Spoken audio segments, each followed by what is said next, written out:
Welcome back to the Rockhound Podcast. A super warm welcome to anybody who's joining us for the first time. Let us know in the comments. This is where we come to talk about rocks and people who rock and folks that want to talk about rocks and talk to people that rock as you rock. So we'll start all the introductions right now by having our guest who is new to the podcast, and definitely I'm excited to see what his finds are to share with us. And so without further ado, I'm going to toss it over to him to introduce himself. How's it going, everybody? I'm Jeff with HuntingRocks on YouTube. I hunt rocks. What I do, I look for fossils, minerals, crystals, pretty much anything that's in the ground. Also a super nerd. As you can see, my shirt has always been it's a rock from like Sinbad's Adventures. Get it? Hunting rocks. I'm hilarious. But anyhow, I hope you guys enjoy the show and I can answer some questions. Well, so happy to have you here, and thank you for clarifying the graphic on your shirt finally. Thank you. Because I love your logo, but I've always wondered out, like, okay, so gotta find out the story behind that. It is brilliant. Thank you. Love it. Classic callback. Right on. And who are you also joining us, crew member? Me? Yeah. Oh, okay. You, the other guy in the room. My name is Kurt with Rock.Hounding.Adventures out in Western Colorado. Go longer. No. Longer? I got a frog in my throat, so extend it. Go longer. And it is still snowy outside. It's cold. All the snow is melting and turning into ice, so it's very slick. So you got to be careful. Wear your like ice spikes when you walk outside, or just walk barefoot, so that way you make it extra slick. I don't know, but it's spring is slowly coming. So awesome assessment. So the barefoot thing, is it like your footprints actually hold you to the ground, like kind of suctioning? No, it's like the warmth from your feet help melt the snow and turn it into ice. So it makes it extra slick. So you can like do ice skating, but barefoot. Nice. Barefoot ice skating. That's a thing. A lot of times you'll feel like when I'm walking around and the in-laws see footprints in the snow, they know it's me. Not Bigfoot. Not Bigfoot. No. Well, thank you. You heard it here, people. And I'm Karen from the marvelous Oregon coast. And that pretty much takes care of who's in the room, although Kyle is lurking about there. And Theo is getting ready to board a jet plane and go be on the other side of the country doing some fossil-y stuff there. So we're not going to hold that against him, right? So we're going to go right onto the shouts and then get into the meat of the good stuff with our guest. So first, a huge shout out for Mornay Manlambo for coming on last week. You know, that was a great time, and plenty fossil-y as well. And so if you haven't had a chance to check it out, do so for sure. And those of you that are in Tucson, shouts out to you. Check out some of those fossils and gorgeous gems that are out there. And please, someone go to El Charro for me, the old one, the original, please. And speaking of traveling for cool things, also over here on the Oregon coast at the Hatfield Marine Science Center, we are having our Fossil Fest this year, which was canceled the last few years because of things. And so that is happening on February 11th. If you're anywhere in the area or need to board a plane, it's worth it. There's going to be awesome guests like William Orr and some other folks that are going to be giving talks. And so that is something to do for sure. The folks that love the Mam Lambo Fossil Fest included Betoge Designs, Ivan Lopez, Bob Rocks, Andrea Morrow, and more. Johnny Rockhounding is in fact from Australia, and he's thanked us for the Just Do It advice for restarting his channel. And I love that those things that were, you know, what do we say, Kurt? Do it. Yeah. Just do it. that's do been it. having its ripple effect. So thanks for the feedback. That's awesome, Johnny. Go check out his channel, people. Dustin said that, Dustin said that his big surprise was supposed to drop in a week. And why? It's been a week since that comment, so it must be out there. Go check that out. He also mentioned manifesting rocks. I was talking about my crab that I want. And so I agree. And if you have any rock manifestations that you have actually made, leave it in the comment. I want to hear about them because that would inspire me to make sure to be concentrating on that. And that's a good question for you, Jeff, in a little bit. Sandmaker is tootling around in the Superstition Mountains of Arizona. Good times there. Lots of bike races. And of course, I'm wondering if he's also checking out Tucson or went to Quartzsite. So let us know. Randy. Lisa was super stoked on the shout out that she got from Mornay. That was very cool. It's because you're super rad, Lisa. And yeah, she is. She is. Yeah. Got a little something from her for later. And if your cat falls asleep on your hand, then it's okay to not be typing in the chat. We understand that that's allowable. And all of you vigorously typing away. Oh, there's one now. See? Oh, See? It happens. Oh no, that's a dog. That's a dog. Whatever excuse you have for not typing, that's fine. All of you guys over there in the Discord, thanks for playing all week long and sharing all of your lapidary shows and tells and random things. Makes the week go by a lot quicker in between podcasts. We love you, and we love you guys vigorously typing away in the chat as well right now. And them's the shouts in one deep breath. So thank you for all of you. If you leave a comment in the comment section, we give you a shout out the next week. So do so. Jeff, how was your week? Let's hear a bit about what you're up to. It's pretty good. Started off, got a little chilly. We had some snow. Today I was actually going to go back out and trilobite hunt, but I had the days mixed up. Tomorrow's going to be nice, so Friday I will be back out on the hillside with hammer in hand and hopefully not freezing. So finding some good stuff. So where you hunt, if it is kind of on the cold side, is that about discomfort, or is it difficult to get into the material? It's about comfort. Yeah, I'm kind of a big baby. I like 45 degrees and above weather. Otherwise I complain, and just it's no good. I come home and my wife's like, "Oh my God, shut up. You're the one who went outside, not me." It's so hard, fair weather finding, It is. It is. Gotta go out and check stuff out. So right on. Anything else big happening for you, for your channel? Anything? Actually, in what is it, 17 days from now, I'm going to be in Florida. So going down there, I'm dropping my wife and her sister off at Disney World, and then I'm gonna go back up to meet a guy. You may have heard of him, Wild Kyle. He's got a channel, so just maybe a little bit. But yeah, I'm gonna go up and we're gonna do some diving in the river, so long as we don't get rained out. And I'm gonna find some, I guess I would call them newer fossils instead of the old ones I find. So I'm kind of excited about that. Yeah. That'll be cool. That'll be a lot of fun. Exciting. All the cool kids going to Florida. Yeah. Not feeling green with envy at all. That's cool. Awesome. Something for all of us to look forward to, because I'm sure that the cameras will be rolling. Oh yes. Yes, for about 5 days. They will I love it when two channels have different perspectives on the same thing too. Right. It's always so much fun to see the dynamic. Well, I'm kind of hoping I can bring home a baby alligator. Now, Miss HuntingRocks has already said no, but if it's small enough, I can just, she won't know till I get home. Right? That sounds like fun. All right. Well, is that about your week? Shall we move on to Kurt's exploits? Yeah, that's my week coming up. That is Right on. it to a T. Perfect. Thank you. How about you, Kurt? What's up?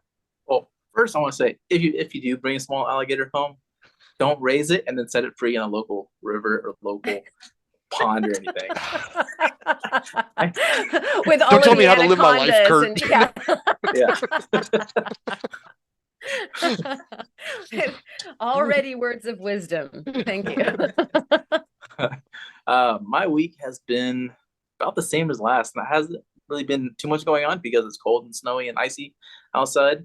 And I've been kind of going through some of my rocks, trying to find some stuff to do some like cutting videos on, and going through all the stuff on my phone, trying to put out like small short videos and uh, edit some videos that have been on my phone for like months now that I need to like edit and get out and clear my phone up because my memory's like pretty much maxed out. So it's like I hate editing and then going to try and export it, and then it's like we need more memory. So you got to go back Right. through and delete and try and not delete the wrong stuff. But been doing that, and I found a photo of a piece of copper wrapped jewelry from like that I took a picture of back in 2018 when I was out, or 2019 when I was in Kentucky, and I've at that period of time I would wish I could produce something uh, just as cool. And but at that time I didn't know how to do wire wrap, and so finding that image, I tried it out and I made it last night. So you guys will see that for show and tell. And I'm trying to think, I made a small shorts video from a Miocene fossil that Karen sent me. So that's on YouTube for you guys to check out. And let's see. That turned out so cool, actually. Yeah, it was really so cool. Pretty. It has really beautiful green afterglow under a UV light. It's hard to pick it up on the camera, but it's pretty cool in person. But I'll be taking that and cabbing it, making a wrap pendant out of that. And trying to think, is anything else? Not much, nothing much really, other than that. So that pretty much sums up my week. Sounds good. Sounds very good. Right on. And so I was kind of having the same week as Kurt. So I faceted, and then I broke a nail, and faceted, and went outside and faceted. And actually I tried a new thing that I can't really divulge right now because I'd like to actually finish the thing before so it's a cliffhanger. Since Theo's not here to do that, I feel obligated to throw in you'll see it soon, and I'll just not tell you what it is. Hopefully next week's show and tell. And I used the new lap that I got, and so actually that's going to show up for shows and tells. You guys being somewhat gearheads too, you know how awesome a new tool can be, and so I definitely want to talk about that. And that is pretty much it for my week, and it's kind of been pleasantly quiet, so we'll move on to way more interesting things like our guest. So Yes. The question that we like to roll out with is, how did you get into this crazy rock hounding game in the first place? And so you want to start there? I can start there. So how did I first get into it? Well, I was about 3 years old and I was given a rock hammer, and went Not out the rock, and the hammer. yeah, we started beating on rocks. I've been I'm 43 now, so I've been doing this for about 40 years of just finding rocks, fossils, gems, minerals, all that good stuff. I love it all. You know, it's kind of I grew up as a real poor kid, but finding rocks is actually pretty cheap if you just go out to your local river or wherever, and that's what we would do.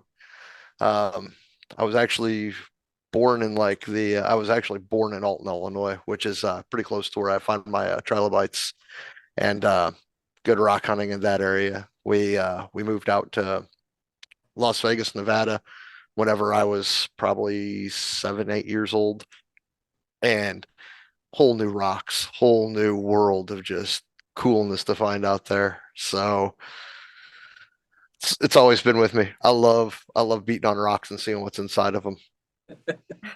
That is so cool that, That is I very mean, cool. yeah, you mostly hear about people's parents or grandparents, or somebody gives them a rock or takes them out for the rock hunt or something like that. And my grandmother used to always holler at us for not banging on the rocks, but we wanted to get inside because there were geodes in the area of my grandparents' ranch in Wyoming, and they were all cleared from the ranch fields, and so there'd be these piles, and you know the deal. Like, what little kid doesn't want to go out there and not only Oh yeah. bang on things, but crack them open and find jewels inside? Yeah. They're nature's Easter egg. They really are. I mean, They that's are. one of the greatest things out there is a geode. I love geodes. So Right? Yeah, it just makes your heart skip a beat. I don't care what age you are. And the smart parents out there, they were smart to give you a hammer because, like, what do you come back as? Tired, you know? yes. Yes. I think that's why they did it. It's what my grandmother was missing. Vacuuming doesn't make us as tired as letting us go outside and do the thing. So that's a great story. Awesome that you got into it that way. Yeah. I love it. Kurt, do you have a question? Yeah. So what is the uh, weirdest thing that you have ever found while rock hounding? Let me think. Like weirdest thing nature Like wise. it can be rock related or just anything that you find digging or hunting or whatever. I'm gonna go nature wise. So I don't really know if it was so much weird as it was frightening. I was moving a rock and I saw a snake like Mm. go into the water and I was like, ooh, and I'm like, okay, I'm Yeah. better. And working with some friends of mine. So I pick up this big rock and this thing goes down the hill at me. I Oh. scream like a little girl. Um, it turned out it was just a stick that had Oh. slid, but I had a really nice big rock that was full of brachiopods, and I threw it in the water and ran off. Everybody's laughing at me. And they're like, "Dude, you're scared of a stick," and I was like, "Man, I thought it was a snake." I mean, but Totally I've understand. I've I've found some strange things because I do hunt in for rocks and like a lot of the creeks here in St. Louis, so it's you get a lot of wash that comes out of parking lots. I think the weirdest thing I found recently was Dustin finds rocks and myself went out and we found four gigantic dumpsters, like the kind you see behind like a Walmart or whatever that people Yeah. throw their trash in. That we had 14 inches of rain and the entire creek just had dumpster after dumpster after dumpster after Oh, Oh dumpster. wow. So yeah, it was wow. it was kind of interesting. And I was like, they're not going anywhere. They're still down there. That was back in July, and I was out there about 2 weeks ago, and I'm like, yep, there's the dumpster, and just starting to fill up with water. So Wow. Oh Wow. gosh. After those heavy rainfalls, you can find almost anything in oh a yeah, river. I got something special to show later that I found after those Oh, rainfalls. cool. So yeah, I'm gonna hold Mm, back on that. Cool. nice. So what got you into the trilobites?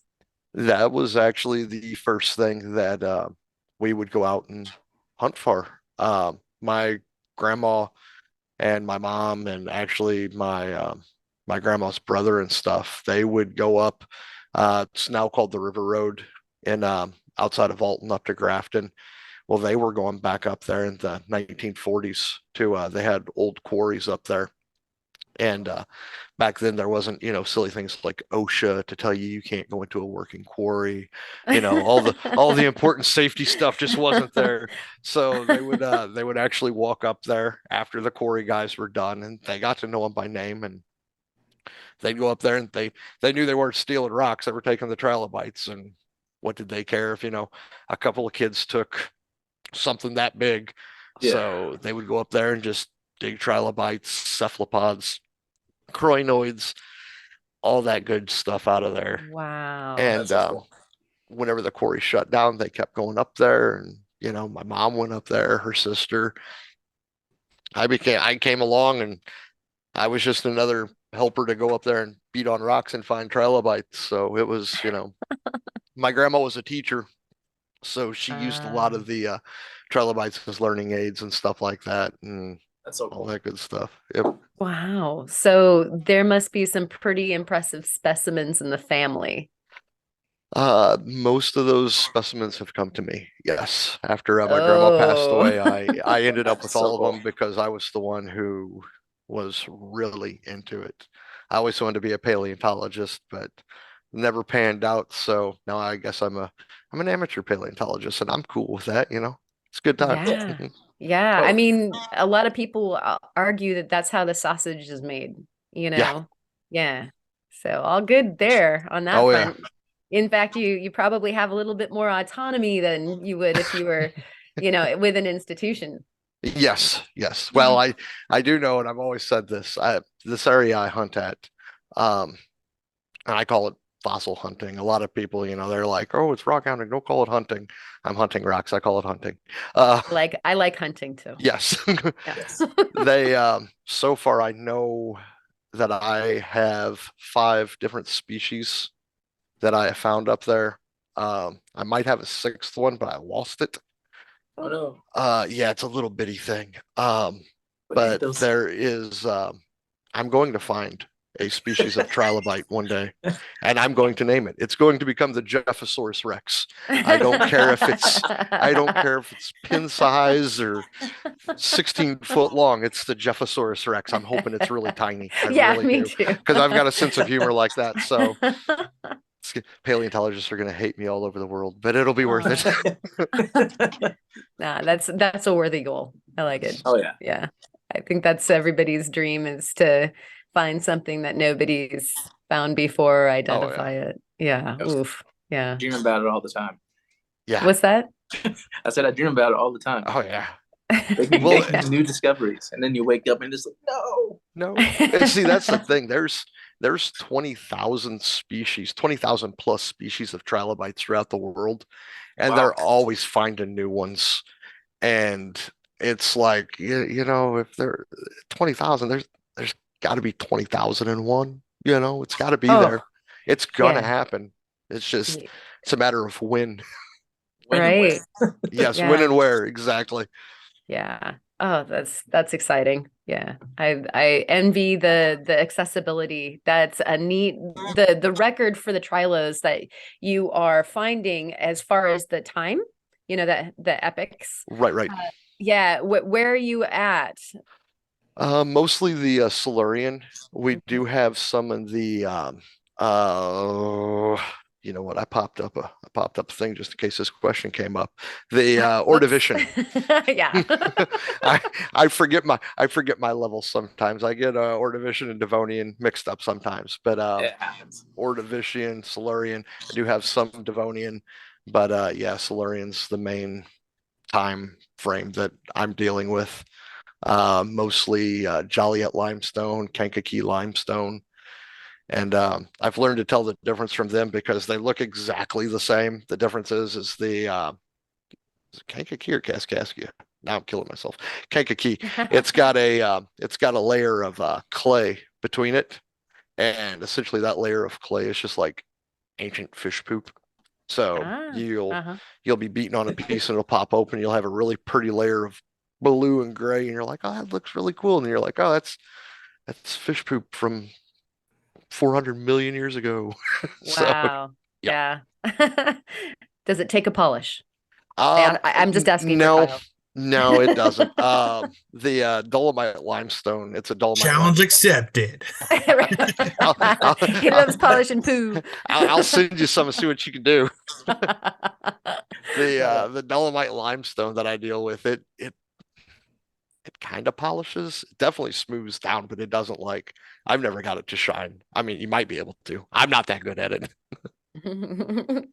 Yeah, like Kyle said, he'd probably accept the challenge there.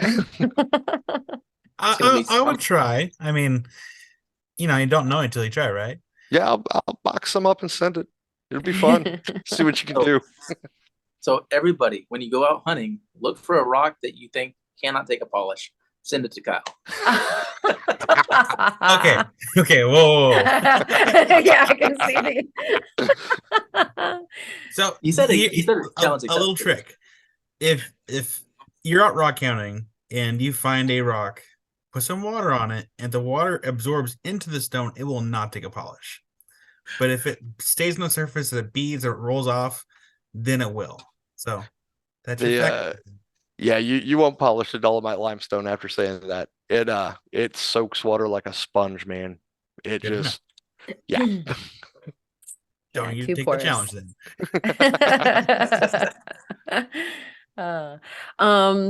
Do you have another question there, Kurt? Sure. I think Kyle normally asks this one. If you could go anywhere in the entire world, all expenses paid, where would you go? Man, let me think. Being a fossil guy, I think I know what you would say, but I'm not 100% sure. I've got That's a not where you couple. I've got a couple places I would like to go. I'd like to go up to Canada and find some of the Sasilis rexes, the great Ooh, big. Yeah. Morocco would be cool, but I worry about Morocco a lot because there's a lot of fake stuff that comes out of there. So I wonder if what I see actually does come from there, if it's built. If I could dig anywhere though, and there was no questions asked, I want to go to Dinosaur National Monument Yeah. because that big wall right there, just, if they said, Jeff, go ahead, dig one out, I'd be like, okie dokie. So, but yeah, I think Canada would be a good time. I would love to go up there and just find some of the different trilobite species they have up there, some of the early Paleozoic species. That's what I'm really into. So Okay. Nice. Have you heard of the Jurassic coastline over in England? I've seen videos of it. Like I would, yeah. Yeah. That penguin that was on last week, was it? Yeah. Last week. Yeah, that's Mamlambo. Yeah. Oh yeah. Dustin hit me up. He goes, turn on Rockhound Podcast. And I'm like, all right. And I was like, it was just phenomenal. Yeah, he finds some really amazing stuff. And our coastline is we don't have penguins, but the marine mammals that we find are very much like what he has. Oh, And really? so yeah, it's funny. Our best amateur out here was already friends with Mornay Mamlambo. Like they it's such a small community of dudes that are finding the fossils and prepping them at that level, that can even. And so yeah, it's exciting to have that. But young fossils, we're just talking about the middle Miocene. Yeah. So yeah, those are the new fossils to me. I deal with the old stuff, and the newer fossils, they're so cool. But I love my old stuff the best, I think. Well, it's so interesting to see. You spoke of all of the different kinds of trilobites that are out there, and they're fantastic little creatures that are completely extinct. I think the closest thing that I can think of, that isn't like just an obvious, like a pill bug or something like that, but the nudibranchs. Have you seen? Yeah, sometimes they're decorated and they have like different numbers of the little things that come off of their body, and they move kind of in a way that you'd imagine that these guys, the more fancy ones, when you see those prepped, you're just Oh yeah. And see, that's what I don't know. Okay, I'm gonna go into weird field here. Love it. Bring it. I'm gonna say I'm not 100% sure that trilobites are extinct. Oh, cool. And I'll tell you why. In my opinion, I know there's probably paleontologists throwing stuff at their computers or phones right now, but there's like what 85% of the ocean that we have no idea what's down there. Right. Oh yeah. And then you look at creatures that were alive at the same time as the trilobites are that are still alive. The crinoid.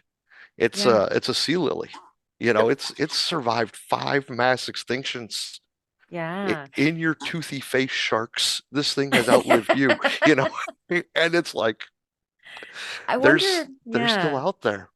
And I've always thought, maybe in some deep, deep, dark pocket of the ocean, there's a little mud bug just crawling along, eating whatever falls down from the sky to it.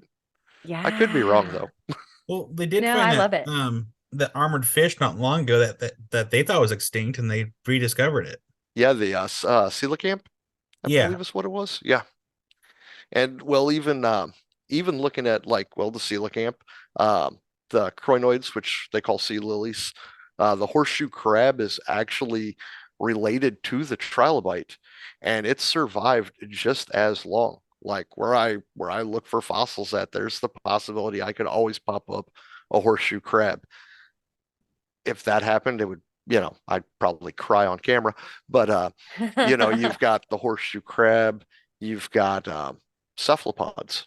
Cephalopods are still around. They're octopus is all they are. They've just changed the way they look. They no longer have the shell like they used. Well, I can't say they no longer do. Some of them still do, but for the Right. most part, they're just a gelatinous body now. The Nautilus, the Nautilus has been around Yeah. forever. There's not as many as there once were. I think there's only like 2 or 3 species left, but the possibility it survived, and especially being an ocean creature where if you get deep enough, it doesn't matter what the temperature up top is, it's going to stay the same temperature Mm-hmm. 400 Right. feet down constantly. Yeah. Yeah. And you've got the thermals, like the geothermals, and Yep. they have like whole biomes and species that are completely, you want to look for aliens, look for them in our ocean, guys. Oh, yeah. Yes. So Yeah. that's why this is what you're saying. Yeah. I love it. What a tasty tidbit to chew Yeah. on, like, yeah, we could have some hanging out at some like cool geothermal spot. Yeah. And it's just, they're like, well, we've never seen them. Well, you haven't been to that geothermal spot yet, so Yeah. just my Yeah. hypothesis. I could be totally off. They could be dead. I love thinking in that aspect. Yes.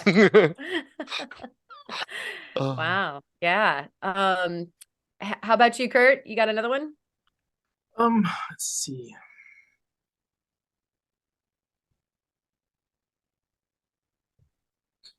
Out of the entire time you've been hunting, what is the coolest thing that you've ever found? Ooh. Coolest If you thing can I've pinpoint it. coolest thing I've ever found. I was not able to take with me. I was a little kid. We were out west, and I found an Allosaurus jawbone. About, yeah. If my face was a big Allosaurus face, it was about like that, and it had 2 teeth. Oh, it which had teeth. It had teeth. That's how I That's knew what it was. cool. Well, that's how I figured out it was a dinosaur. So reported it to the ranger, because I was always a good kid, did a lot of stuff with the scouts, and I was like, hey, I found a dinosaur. They came and marked it out, and yep, it's an Allosaurus. So That's cool. that's the coolest thing I've ever found. That would be the coolest thing I've ever found too, if I were you. Yeah. It was God, I was 8 or 9 at the time. So, as an 8-year-old kid, I'm like, oh, That's look awesome. what You're I like, am found. I peeking right now? Yeah, Like- I know, right? Like, where do I go from here? Luckily, I didn't think about that then, because I probably, you guys wouldn't have had me on today, because I'd have just stopped. I'd have been like, I ain't gonna find nothing that cool. Oh my gosh. Well, you didn't get to keep it, but you got the memory. Yes. That is such a cool thing. Wow. Excellent answer. So if I'm going to ask, I think this is Kyle's question. If there was a celebrity that listened or watched your channel, who do you think that, would stay in the down low, like doesn't necessarily divulge who they are on the comments or something like that. But if somebody's out there watching you that's a star, who do you think that might be? I hope it's David Attenborough. But Oh, nice. It's like, this guy is really good. This guy's actually kind of smart. Now, I don't know. That'd be a Like, good endorsement. I'd be cool with like Jeff Goldblum, because he was in, Jurassic Park. Uh-huh. And He's got to be at this point, at least an appreciator, if not lover of, Oh yeah. Yeah. of fossiliferous things. Yeah. Yeah. He seems like that kind of nerd too. Yeah. Oh, and I totally. say that with the most, like, I'm impressed. But Yeah. I was gonna say he's probably the guy who types out the comment every time I say, "Man, if only I could bring him back," and then he erases it. And he's like, "I made 5 movies where that's a bad idea." So Right. Yeah, you and Yarek getting Yeah. those kinds of responses. Don't use the blood. No DNA there. Awesome. Okay, Kurt, any more? Or shall we go to the shows and tells? Yeah, we can go to the show and tells. Because Jeff is like has a fire burning on his bureau right now. I've got a few things to show. You guys might have to say, "Jeff, stop. We don't got this kind of time." So fire away. We'd love to see. are you ready for me to show, or did you have yeah. questions? Yeah. Well, let's start with what I consider the more boring fossils. These are the ones that didn't move. We'll start off with my Rogos horn coral. Nice. Wow. That's So a big chunky bit. Ooh, big nice. chunky bit. And then of course these are some of my coral colonies that come out of, let me try to get a better picture of it there, of St. Louis creeks. These are all I want to say Mississippian, Pennsylvanian, somewhere in there. But these are nice because, especially for you guys that polish rocks, I need to send you some of these. When you cut them, if you polish them, they are beautiful inside, and you can see the layers of how they grew. Yes. That's Yeah, cool. and you can slice them thin and put them under the microscope too, which is like super exciting. That's actually one of the ways they have been able to find out that the days on Earth were actually much shorter back whenever these guys were around, because coral, even today, they lay a new layer down every day whenever it goes light to dark. So these guys laid down extra layers because the world was just, it was cranking. Day was probably like, I want to say a day was like 10 hours long or something. So yeah. That is so cool. Yes. Oh, I love it. Yeah. I learned that early last year whenever I was working on them, and I was like, oh, this is kind of cool. I always wondered about that. Wow. Let's go with I have been to Utah. I've been to U-Dig Fossils. I love U-Dig Fossils. It's entirely different than the kind of fossils I'm dealing with because it's in shale. What I'm dealing with is the dolomite. So with mine, you have to, man, you got to beat on it with a hammer like nobody's business. You crack it, it pops. And if you're lucky, it pops it open because inside as my great uncle used to say, the trilobite, the fossil of the trilobite, the most realest part of it is the cavity it leaves when you pop it open, because that was actually left by the animal. The part that is there, the part that is here, is actually just replacement. So the part that was around that actually touched the animal at one time. Yeah, that's the creamy filling. That's the creamy filling. Yeah. Now these are some Elrathia kingi, and guys, I'm no artist like you guys. I'm no Karen with Ozone Fine Arts, and I'm definitely no lapidary Dave. But this is an Elrathia kingi from Utah. Oh, hold on, it gets better. Inside, there's another one. This is a ring box I made. Yeah, you did. I'm noticing that it is also functional. Are we even kidding? Now you'll notice that it's kind of got a brass color to it. Don't think they come out of the ground like that. They actually come out of the ground. Let me find it here. Kind of this color. Okay. Like right there. I found that using a little bit of science, because science is super important when you're dealing anything with rocks. Um, the shale that they are in is softer than brass. However, the trilobite itself is harder than brass. So I put a brass brush on a Dremel tool and you just go across the rock and you'll see they'll start appearing where they weren't at. Oh, And they'll leave a brass coating on it. You can do aluminum brush too, and it turns them silver color. uh-huh. I like the brass because it makes them pop out a little more. Looks a little Gilded. prettier. Yeah. Yeah. That's cool. I'm about to try that. Oh Yeah, my it's- gosh. But yeah, that's That is the most fun prep sounding thing I can think Yeah. of. Yeah. super dusty, super dusty. Do it outside. It's Wear my a world. dust mask, Yeah. and I wear a rain jacket, gloves, a dust mask, and safety glasses because always wear safety glasses. Yeah. Or squint. But whenever I come back in, I mean, I'll be gray. It's First time I did it without any of that stuff, that was a mistake. Ooh. Yeah, you don't want that in your lungs. Oh, here's another one. Oh. And what's interesting on this one, if you can see the little things on the bottom there. Yeah. Chocolate chips? Yes. Yeah. Those, whenever you look at them really close, are not sheds. Those are tiny little trilobites. Oh, no. And I'm not sure 100% because this is the bottom of it. The head of it is still, I've never gotten down to it. I've just left it like this. Trilobites, they do know would cannibalize. So I've always wondered if maybe it may have laid on little ones and died that were already dead, or it may have died and they started cannibalizing, and then who knows what happened. Rock slides, something like that. Yep. Yeah. Oh, that is so cool. Yeah, it just at any rate, it's time that was frozen in history, and there's a scenario playing out that's yes. Cool.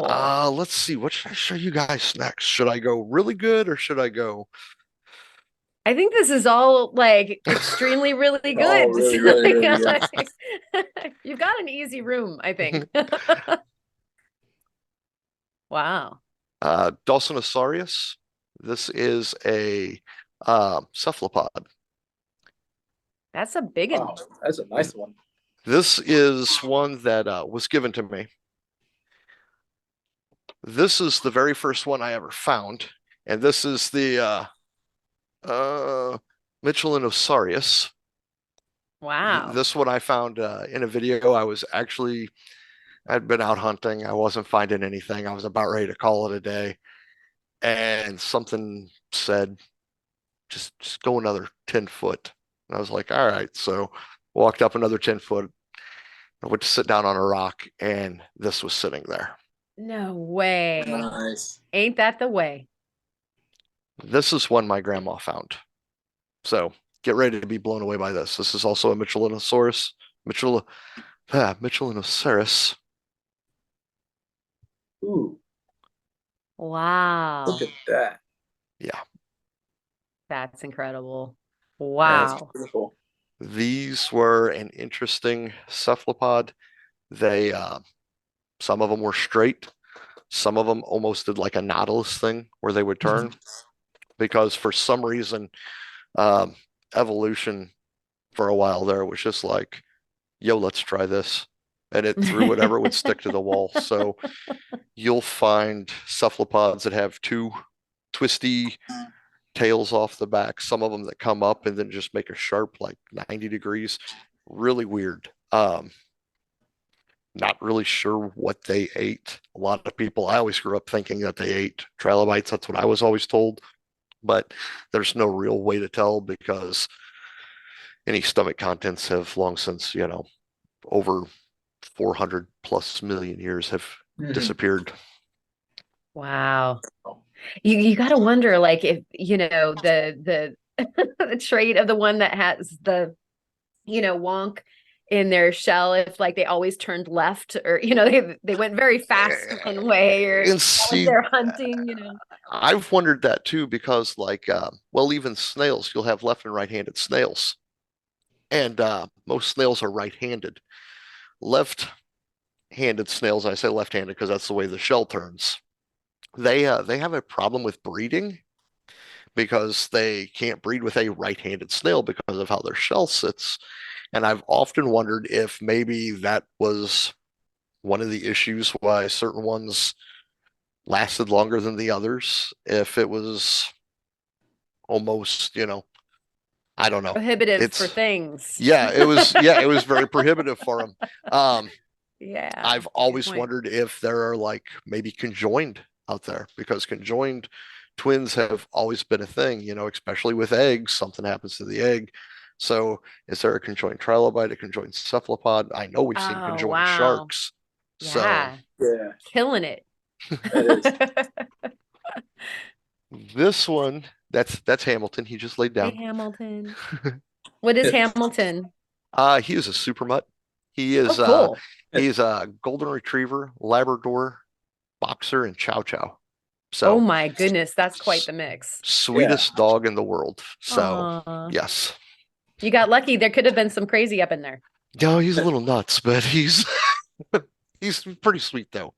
Let's see. Let's do the liquid. Let's. This is Don't lick it rocks, guys. yes, don't liquid rocks. That's their name. Don't liquid trilobites either. This is the liquid. Sadly, that's the only one I found up there. Wow. This is one of the ones that is spiny. And I actually found this. I was with Dustin, Wild Kyle. There was Asa, and there was our friend Cam Scully, who has a channel Paleo 101, and they're real paleontologists compared to me. So I saw this, and I knocked it out of the rock. I said, guys, what is this? And whenever both of them went, oh my God, dude, you just made a day maker. I was like, okay, what have I got then? So this is a trilobite. This is actually Ordovician, so pre-Silurian, but like close to the Silurian age. And fancy with spines and whatnot. Yep, fancy with spines. I love the fancy ones. I mean, no offense to the not so fancy ones. They're great too, but Oh yeah, I want to find one that's just covered in spines, which would be, That would and be they the coolest exist out thing. there. Oh yeah, Yeah. that would take a long I've time to always clean wanted a up. to go on prepping a nightmare, one. Yes, yes. but so cool. Yeah. Speaking of prepping nightmares, this is the Amacrus Are those joanthus. eyeballs? Those are eyeballs. I Oh These my are God, the that's ones. cool. Hold on a love second. it. That's so cool. Isn't it cool? Trying to clean Oh, my that's camera so a little great. bit better. These are the ones I sent you guys the picture of, Uh-huh. and I drew the red circle around. Oh, That's the eyeballs that you're seeing. That's That is the crazy.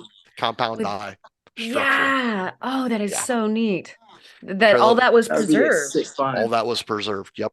Whenever I That's knocked crazy. it out of the rock, I broke them off. But luckily they were sitting there, so I was able to break the rock real carefully and get it out, and just super glued them back on. The super gluing fossils is fine because you Oh, got to think whenever absolutely. you take something out, so many people are like, "Oh, you're super glued it." I'm like, Yeah. man, the whole Smithsonian is held together with super glue. Yeah, Super that glue is penguin. Yeah. super glue is the fossil hunter's best friend. Wow. Okay, so the after you knock it out of the rock, other than the super glue, maybe, how Yes. much prepping do you do? And with what tools? Yeah. Great question. So here's where I'm going to get yelled at. So usually what I do, so I'll knock it out of the rock. I'll get it as close as I can and feel safe about it. I then use snips, flat edge snips. I'll use pliers and the such. I have diamond points or diamond picks that I use, and I'll go through and snip and pop. I mean, just little bits away. One of these days, I'm going to get myself a one of those air scribes, Yeah. and whenever I do, it'll be a wonderful day. But as is right now, yeah, I use snips and picks and nails and little bitty hammers and lots of light taps. And then once I get them out, depending on how they look, it's kind of weird. The dolomite, you don't really want to use any brushes on like you would do the the kingies and the others from You Dig Fossils, because of how the rock is, it just kind of like eats away. In fact, let me grab a heartbreaker really quick.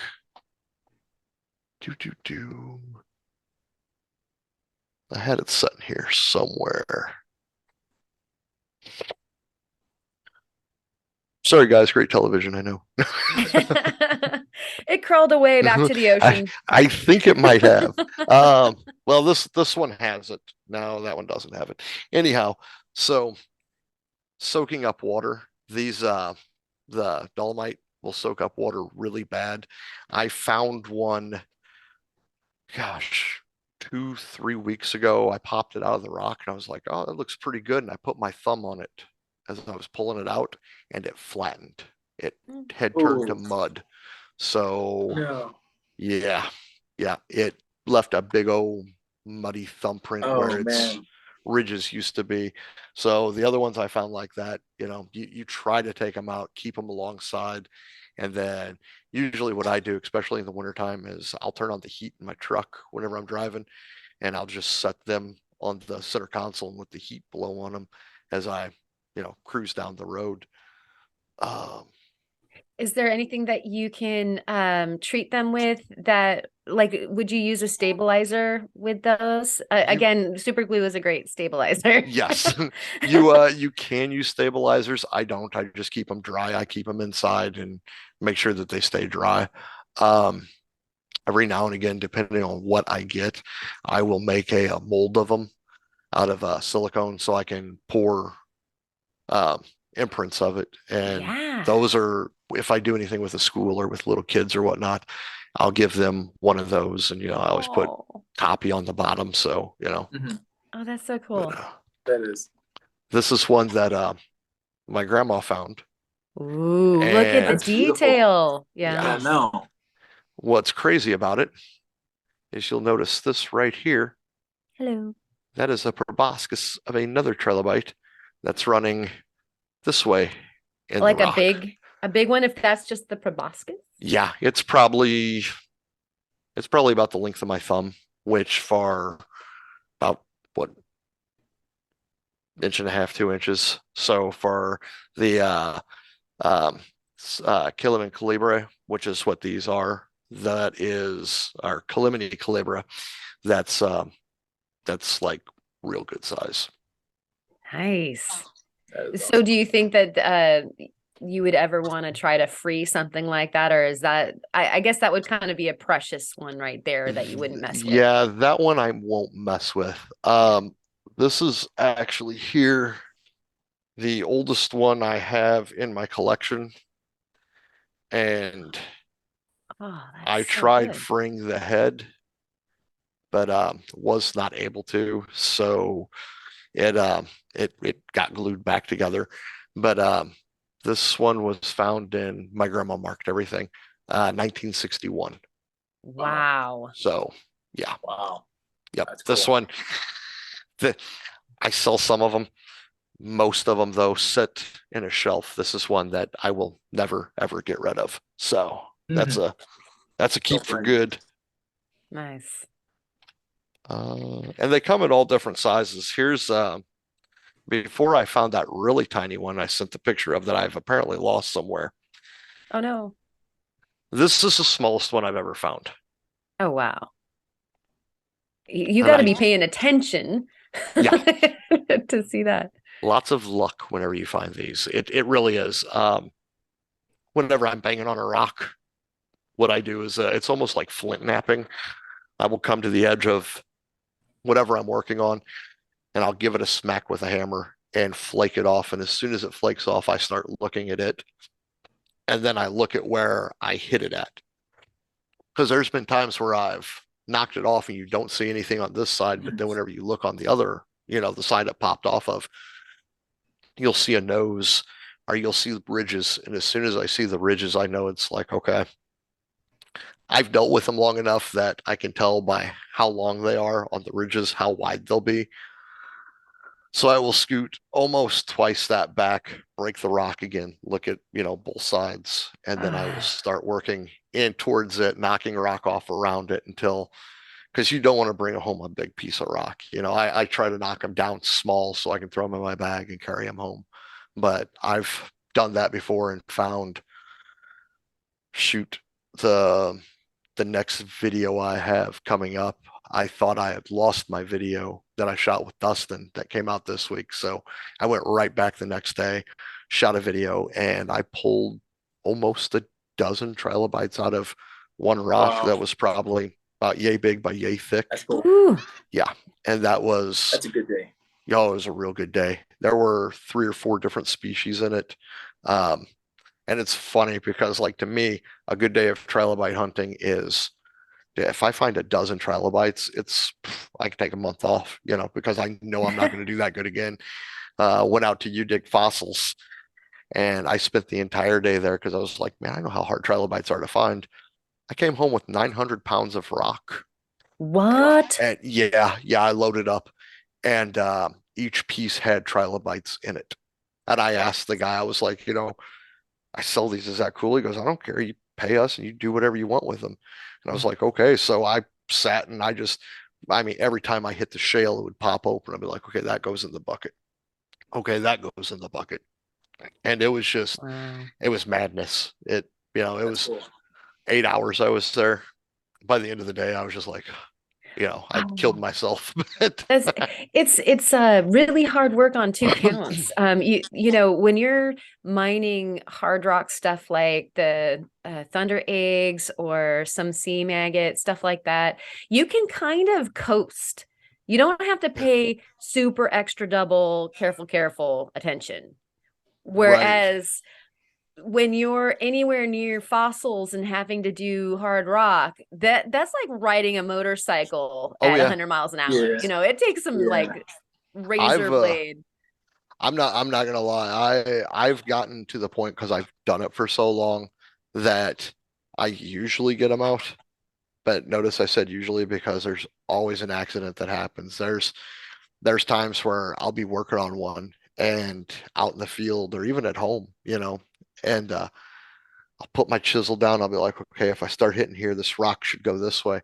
And it's a crapshoot. You hit it once with the hammer, and for some reason, instead of the crack going this way, it decides to go this way, and it cuts right through your trilobite. I had a big one last year that I was working on that was actually in the bluff face, and I could get behind it, and I'm like, okay, I'm gonna beat around it, and that chunk will pop out. And I had it just about to go, and I hit, and for some reason the rock cracked this way, and then it cracked this way, and whenever it went up, so the trilobite's here, it hit the trilobite and then shot up the trilobite. It's so frustrating. And it just, I just stopped. I'm like, it's, parts of it were falling out, and I'm like, gotta take a break. Yep. Well, it blew up, and I lost pieces in the riprap and all my tailings piles, and I'm like, I'm going home. This is stupid. I was so mad. Yeah. Oh, wow. Do they have the tendency to break along certain parts of, how like along their perimeter is it an easy break, or are they sticky, or would you say that it varies a lot? It varies. There's been ones that out in the field I've hit the rock and popped out museum quality. I mean, it legit just broke Prepped free. itself. I've got a great imprint. I've got a great trilobite, and it's good to go. There's others that, and I've noticed it usually depends on how close to the surface they are, far, over the eons, rainwater getting into it. Sure. That little gap gets closer and closer, and sometimes you got to take them home and just gently pop everything. So they're both fun to do. They're my favorite are the ones that just split wide open, though, because I'm a little lazy. That's less work.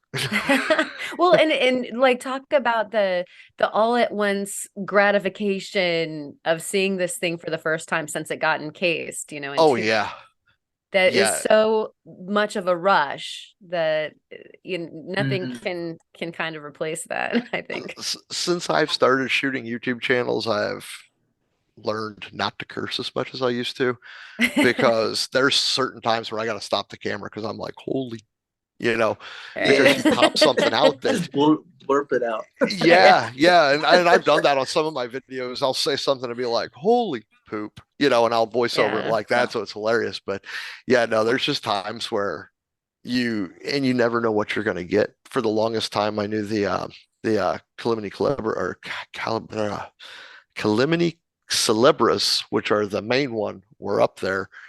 And because that's all we ever found whenever I was a kid. Well, my mom and grandma, they kept lowing in, the safe areas. I don't really have common sense. I just stay away from the edges. So I'll get up on top, and I'm dealing with different types of limestones that are there, different ages, and the different ages are where I'm finding, they're all Solarian, but I'm finding different trilobites, Oof, and that's, that's cool. yes. Yeah, that's where you're gonna find your Jephosaurus. The Jephosaurus, it will be up there, and I hope it's tiny. God, I hope it's tiny. So I've got one more thing to show. So now we know what to envision for you. And when Dustin was talking about manifesting rocks, right? Yes, Like it's yes, the Jephosaurus. it's gonna Everyone happen. think about it for him. Actually, I got a couple more things. This is an unknown species, and I'm not sure how good my camera is. It looks fuzzy on my end. I hope it's okay on your end. Did we get a picture to pop up on this one? I don't think you did. I can send one though if that would be works. cool if Okay. you can do it right when we're done, so that Kyle can edit it in, because he does it right after we're done. Yeah. That would be Kyle, I will be sending you this real quick. awesome. Not sure what that is. Everything I've looked at says they weren't from that area. They're actually from like New York and stuff. But that was found in Grafton, so maybe they just haven't been found out that way.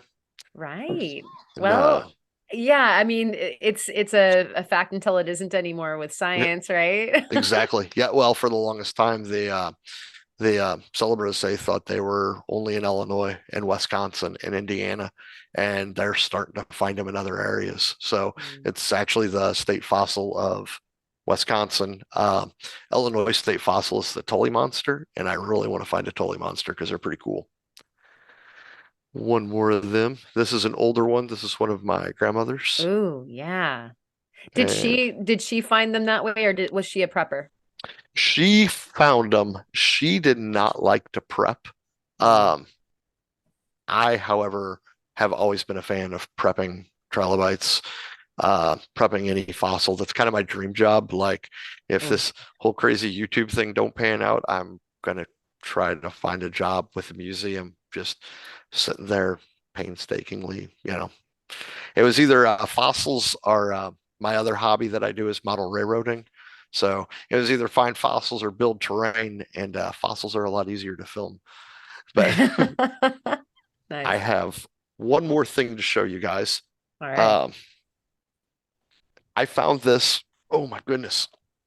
Whenever we had that big rain, Dustin and I went out creek walking. Oh yeah, it's a big one. Oh my goodness! Wow, that was unexpected. Yes. Yeah. Hold on. It was unexpected to find this, but this is where it gets really unexpected. Oh, that is a coral colony. No, get that's so out of cool. Dodge. That is the coolest thing. Yeah. Oh man, I You would know be you love squealing. fossils and crystals. This is one of those ones where I had to bleep things. Yeah. Because whenever I saw it, I was like, oh man, check out this druzy, and Dustin's like, holy cow, man. And we're all freaking out, and I flip it over and I go, holy, enter bad word here, Dustin, it's coral. And he goes, what? And I flipped it around, and yeah, it's a nice coral That's colony. so cool. Two great tastes that taste great together. Yes. Absolutely. I wish I could find the rest of it, but you get what you get, and I'm not complaining. Yeah.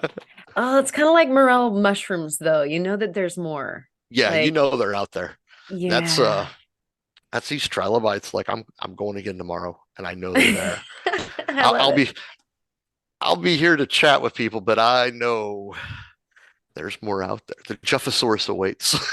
Yeah, in the chat, which is now, but I'm referring to it in the past.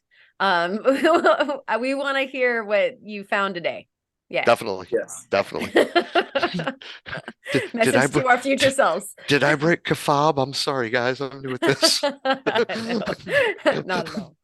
Oh, great shows and tells. Is that pretty much the lot of it for now?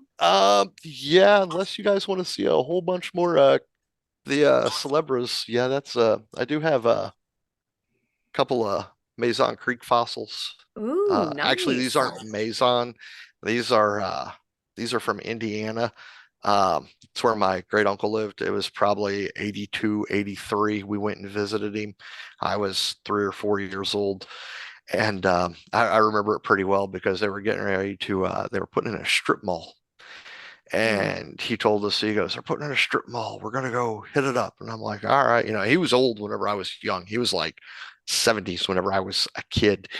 And we went up there and he gave me a big pile of those. He goes, little Jeff, just start hitting these. And I'm like, okay. And I started popping them, and we were finding ferns and all sorts of jazz up there. So, but Wow. yeah, it's Yeah, now. you gotta love construction sites for Oh yeah, Oh, yeah. construction sites are awesome, moving some especially stuff if they let around. you in. Right. Or if you have to go on. I'm not endorsing any commando missions or anything like Yes. that, but Do not trespass. I am big on that on my channel. yeah. Stay out in this area, stay out of purple paint, and stay out of where there's a no trespassing sign. Yeah. If Yep, neither of those true. exist though, go crazy, folks. Right. Awesome. Well, thank you so much for all those shows and tells. And I kind of have a feeling we're gonna need to have you back on and Oh, see yeah. more. Like, yeah, I'm that was just amazing. well this May, is it May I'm going? Yeah. Well, it'll be June. May 23rd they open, which is me and my wife's anniversary. So I can't go then or she'd kill me.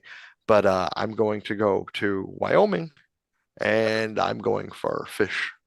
Yeah, yeah. And We then we I think we've all been talking about going there this summer. yes, So- I'm gonna hit up fish and then I want to hit what is it? Something Valley in Nevada because I really want to find some opals. Oh, So the Virgin Valley. yes, Virgin Valley, that's it. Yeah. Yeah, that's a fun time. Yeah, done that. It's fun. And the fossils that you'll be finding are the fish fossils are easy to prep. So nice. yeah, like that is actually something that you don't need any special equipment really for. And so Oh, cool. they're a blast. I have to put myself back in the frame here. Those those little guys right there are all from there, Warfields. Oh, okay, very cool. Yeah, you can't see them, but they're there. But yeah, like all I did was use dental tools and a paintbrush to move the dust off, and you can nice. prep them. They're great. And so Very cool. I didn't get to go get those. My brother and my mom brought me those. So yeah, I still need to, like, they were like nice enough to leave me ones to prep. Right. So I got the like vicarious experience, but I'll be seeing you out there. I'm really hoping there is like Wi-Fi of some sorts out there because one of the things I've started doing recently is doing lives while I'm out rock hunting. I love that. Yeah, the one that I Yeah. caught was so rad. Yeah, because people are like, "You're doing a live out in the field." I'm like, "Yeah, it's not the smartest guy apparently because if I fall, that phone's toast." But I love doing it. Yeah. I've tried doing that twice, doing lives out on the hunt, and both times my phone is overheated. Oh, so then man. you can't record at all. Right. Yeah, we're usually too remote where we go. So Gotcha. yeah, but I don't know. I'm trying to think of if I've seen any lives from there, and I don't think so. I don't think I Kemmerer have. is pretty remote. Is it? Okay. It is. And so I don't know. It might even have something to do with whatever cellular company you're on. Sometimes you get Right. lucky. because we drive by them, and I'm like holding up. Why aren't you working? Yeah, can you be mine? Like you see it like off in the distance. Yes, I'm gonna go ahead and connect, and like it's not your tower. Denied. Nice. Yeah, the emotional situations on the road. Okay, so Kurt, do you have something to show us? I know you do. I do. I actually had two, but one of them got up and walked off. Another live trial lately my cat has been loving me cradle him. So he like comes up, I cradle him, and he just sleeps there, just stretched out. So you may have seen his paw just like stretched up, but he got up, finally walked off. So the actual show and tell is, I was like I said earlier, when I was talking about the week, I was going through some old photos from 2019, 2018, saw a photo of a copper wrapped pendant, and then I was like, "Ooh, that design's really cool!" So I wanted to go ahead and give it a try, since I know what I'm doing now. And this was a blue rainbow obsidian cabochon that I had, that someone gave me, and wasn't really that polished, so I put a polish on it and tried selling it. Didn't sell, so I went ahead and wrapped it. So this right here is what it looks like. But it turned out really beautiful. The design job, I don't know if you I love this bezel. You did an amazing job on the bezel. It turned out way better than I was expecting. And then it has a nice blue flash. I don't know if not gonna work. This never works. Oh wait, I'm not even trying the light on it. I love how we keep on like trying it though. Yeah, like you can it never see works. it. You can that's see that blue beautiful. flash. Yeah, it's got a really nice sheen to it. It turned out really beautiful, and then the back of it isn't. It's just a simple tie off area, so it turned out really beautiful, and hopefully it has a better chance of selling that way. Nice. But that's my show and tell. Wow, thank you. That is those bezels where you use all the tiny wire and stuff like that. That always just blows my mind. Like I like the tiny tight wire wrapping more than using bigger threads. Well, I think it's harder, and I think that it looks better. So you're doing amazing. I'm so jealous of people who can wire wrap. That thing's beautiful, man. That's pretty amazing. And then you'll slowly get better and be able to do the finer, tighter wraps. Okay, you're doing such amazing work. Yeah, I want to do what you're doing and do the silversmithing. I really want to do that. I just got to get the right tools.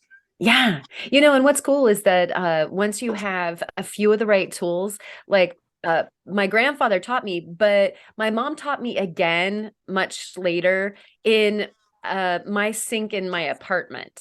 Like when I didn't have the benefit of her studio or, my grandfather's awesome shop, she's just like, you don't have to not do this. On your stove and in your kitchen sink, you can totally do it. And unless you want to go outside, and then you just take stuff outside. And I love mobile studios like that. All of my entire metalsmithing rig at one point could fit in a regular, general sized box, like the normal kind of box that you stack in your closet or whatever.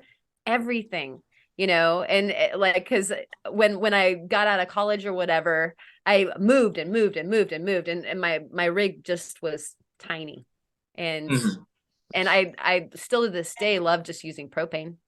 I use butane, and we're actually for the experiment that I can't talk about right now until I finish it.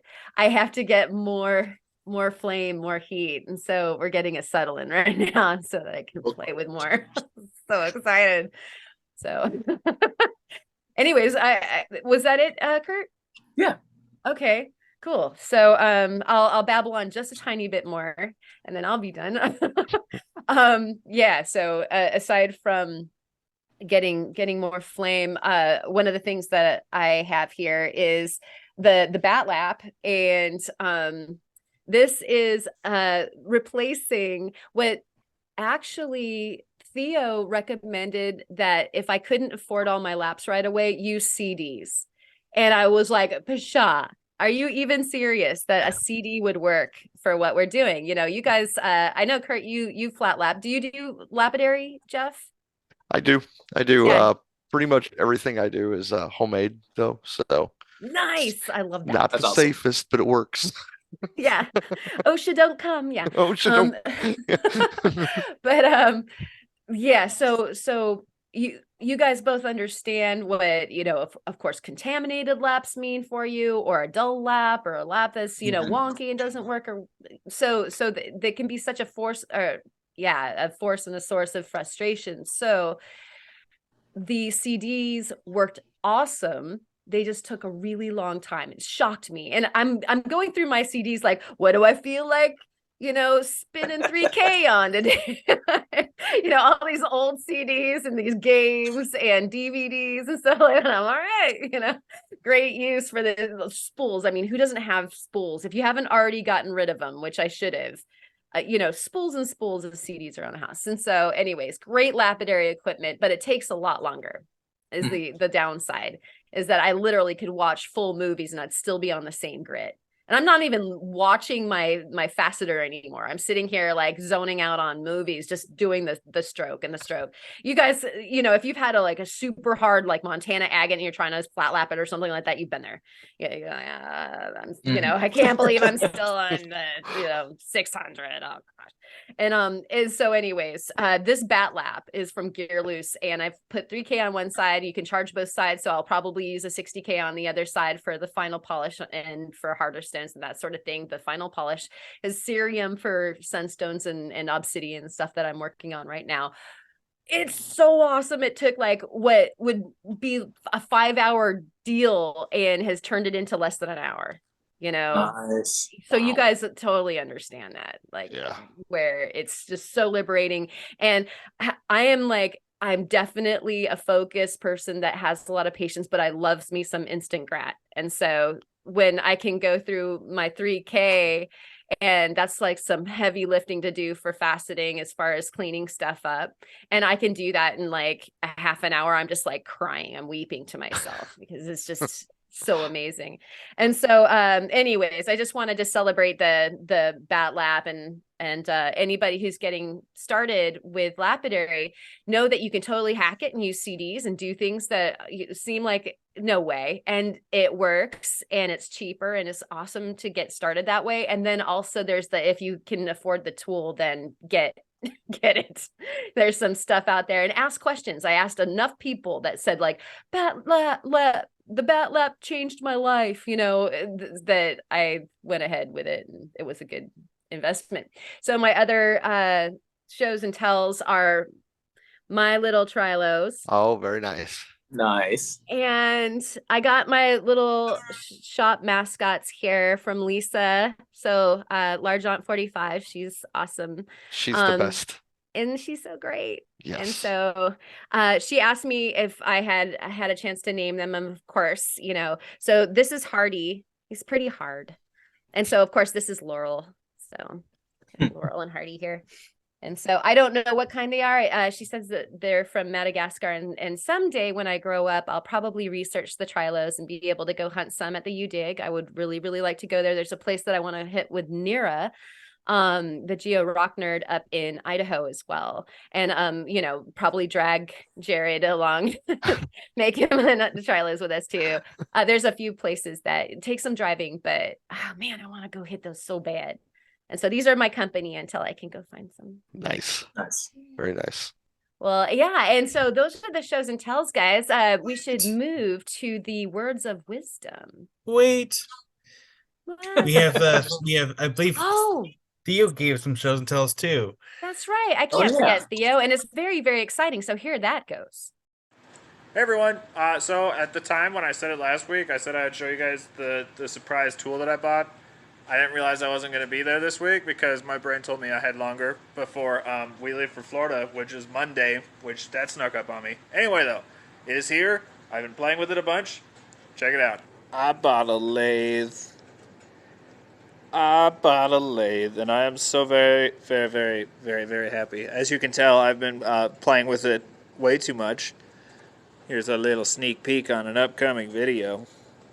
I'm so happy, though. I've wanted a lathe for a long, long time. I used to work at a wood shop, and I used to work on the lathe regularly, and I just fell in love with them. And I'm so happy that I have one of my own. Look at that wood is gorgeous. Yeah, it's going to be so pretty. Sorry, getting distracted. This is my show and tell. I will send you guys more show and tells from Florida if I am unable to make a video. But yeah, sorry I couldn't make it tonight, guys. I have like 19 videos that I need to finish. Not literally, but it feels like it. Anyway, though, have a good one. I'm sorry I wasn't there. I love you all. I'm rambling. It's time for bed. And that was really cool. Thank you, Theo, for getting that to us, and Yeah. I was able to get it in during the podcast. Yay for you for saving that. Yeah. And that I can't wait to see what he makes with that, because you know, it's going to be like a gazillion things that are outstanding. So looking forward to that. And now we can go into the words of wisdom. Have you got some words, Jeff? My words of wisdom: if it's something you want to do, don't let anybody tell you you can't do it. Just go out there and do it. I'm 43 years old, and I worked for the man until I was 40. God bless COVID. It came along and shut everything down. And I said to myself, I'm going to become my own boss. So believe in yourself. Don't wait for an epidemic to come along.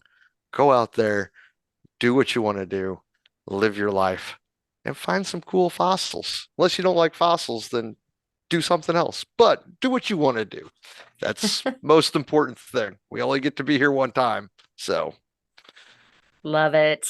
Yep. It's definitely a do it. yes. Yeah. Cool. Thank you so much, Jeff. How about you, Kurt? Well, I didn't have any words, but then listening to all of Jeff's stories, it gave me some words of wisdom.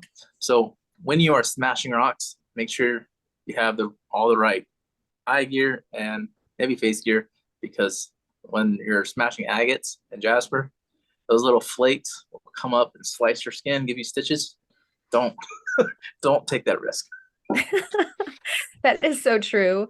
I was trying to trim an obsidian for the faceting machine, and I decided I would just do it in my bathroom, because you know, like kitchens and bathrooms, they're just for, I know where this is going. you do. I almost don't have to finish, you guys. Like, so big diamond disc on my Dremel to, you know, just do a quick little slice, and like little shards of glass are going everywhere, even though I have it under the faucet. That's why I have my a carving station is basically taking over one of my bathrooms. So my house, at any rate, yeah, I'm like, it's a bad idea to spritz glass shards everywhere in a bathroom, Karen. Might be an outdoor activity. So I like that you have that guidance, Kurt. Thank you. Yeah. All right. And so to top off the words of wisdom, I like work hard. No, work smart, not hard. Hard working smartness. Get it right, Karen. Yeah. So having the right tool for the job is so good. So yeah. And then if you can't have the very, very best tool for the job, use your snips and your nails and excavate those trilobites any way, shape, or form that you Dremel tool to the rescue. Yeah. We love those rotary tools. Yes. Boy, I've got such a graveyard of them too. It's sad. And so where would people be able to find you, Jeff, on the social medias and everything if they want to see more? Because I'm on YouTube. I'm HuntingRocks. It's all one word. I am HuntingRocks with Jeff on Instagram, because apparently somebody else took HuntingRocks. And then if you want to look me up on Facebook, I'm Jeff Kiefer. Just look for the rock emblem. The logo. Yes, the logo. And if you ever have any questions, like I know a lot of people do, there's a lot of rockhounds that are secret about their areas.